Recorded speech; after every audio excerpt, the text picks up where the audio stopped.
Hey, prayer people, good afternoon. I just want to share an encouragement with you today. Something that God spoke to me a long time ago that really touched my heart.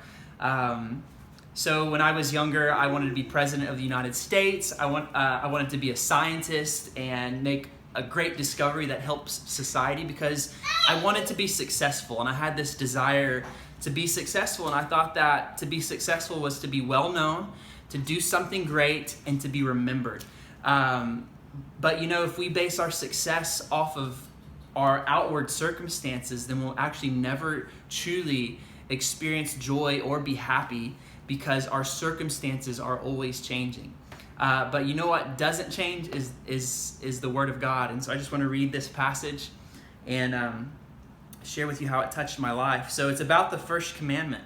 Matthew 22 says that Jesus said to the Sadducees and the Pharisees, the great commandment, you shall love the Lord your God with all of your heart, with all of your soul, with all of your mind, and with all of your strength. This is the first and great commandment. And guys, this is what true success is. This is what true success looks like. It's to love God with all of our heart, all of our emotions, to love God with our mind, which means all of our thoughts, everything that we think, with all of our soul means with all of our identity, all of who we are is to love God. With all of our strength means to love Him with our time and our energy and our resources. And guys, this is what God calls first, and this is what God calls the greatest. And if Jesus is saying this, we need to pay attention to this. I believe, it's my conviction, that when we stand before Him in judgment, He's going to ask us if we learned to love Him during our time on earth. I believe that He's going to evaluate everything that we do through the lens of this great commandment. So what does this have to do with prayer? I believe that it is impossible to love God without a lifestyle of devotion and prayer unto the Lord. It's in the place of prayer that we grow in friendship. It's the place of prayer that we grow in intimacy and relationship. And we cannot grow in the first commandment unless we grow in prayer. So it's vital that we learn to do that. And guys, the second commandment is also important. It says you shall love your neighbor as yourself. It's very, very important. God's is looking at our lives to see if we love our brother and our sister and our neighbor.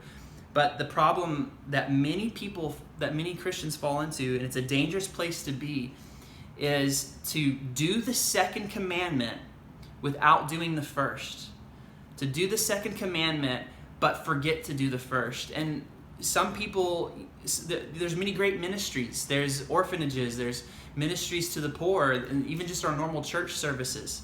And it can look like loving God, and we may think that we're loving God by loving people, but I can tell you it's a dangerous place to be, and it's an easy, slippery slope to fall into, to do ministry unto people without doing ministry to God first. And that is the place where our hearts can get burnt out, our hearts can grow cold, and our hearts can grow distant to the Lord. And so I just challenge you just to search your own heart, see where you are, and if you feel like you've left your first love, to return to Him again, return to the Lord again. And just to wrap up and close, about a decade ago, I had to make a life-changing decision about what a career path that I was going to take. And I was in a crisis moment. My family wanted me to do one thing, but I felt like God was asking me to do another thing. And a mentor of mine, he said, Kevin, you may never hear a clear word from God, like from a prophet giving you a word of knowledge or something like that, saying, this is what God is saying, go and do it.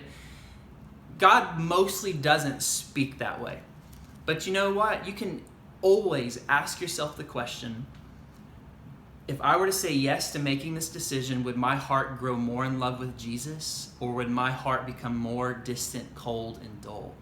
And if when you ask that question and the answer is clear that you will fall more in love with Jesus, by golly gee, that is God's will for your life.